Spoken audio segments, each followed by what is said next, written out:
Politique. Le président français Emmanuel Macron a annoncé ce mardi 28 novembre à Ouagadougou qu'il allait proposer une initiative euro-africaine pour frapper les organisations criminelles et les réseaux de passeurs qui exploitent les migrants subsahariens dont certains sont réduits en esclavage. Emmanuel Macron a également annoncé un soutien massif à l'évacuation des personnes en danger en Libye, qualifiant la vente de migrants comme esclaves de crimes contre l'humanité, lors d'un discours devant des étudiants burkinabés. La France, théâtre de plusieurs manifestations récentes pour dénoncer l'existence d'un marché aux esclaves en Libye, mis en lumière par un reportage de la chaîne de télévision américaine CNN, avait réclamé la semaine dernière une réunion spécifique du Conseil de sécurité.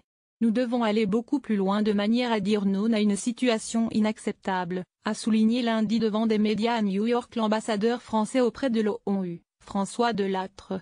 Les crimes de la colonisation européenne dans un long discours censé fixer le cadre de la politique qu'il entend mener sur le continent, le président français est revenu sur la longue histoire partagée entre la France et l'Afrique. Je suis d'une génération qui n'a jamais connu l'Afrique colonisée, a-t-il déclaré en introduction, assurant qu'il n'était pas venu dire à l'Afrique ce qu'elle doit faire et promettant une relation nouvelle, à la bonne échelle entre l'Union européenne et l'Afrique tout entière.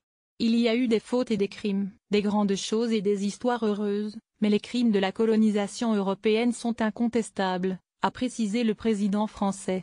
C'est un passé qui doit passer, a-t-il ajouté. Peu avant, Emmanuel Macron avait promis que tous les documents français concernant l'assassinat de l'ancien président burkinabé Thomas Sankara en 1987 seraient déclassifiés, à l'issue d'un entretien avec le président du Burkina Marc Christian Kaboré à Ouagadougou. La mort de Thomas Sankara, devenu une figure panafricaine, était un sujet tabou pendant les 27 ans de pouvoir de l'ancien président Blaise Compaoré, qui a succédé au père de la Révolution.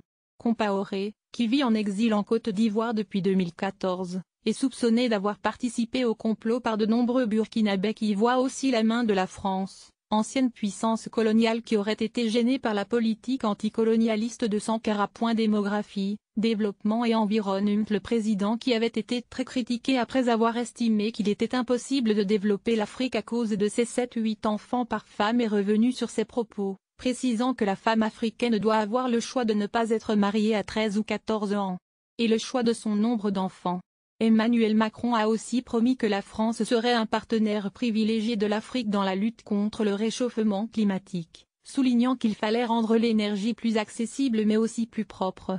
Il a enfin promis un doublement des partenariats avec les universités et écoles africaines et des visas longue durée pour les Africains ayant été diplômés en France. Lire aussi. Macron promet une nouvelle étape de notre relation avec tout un continent à son arrivée à Ouagadougou. À voir également sur le HuffPost. Envoyer une correction.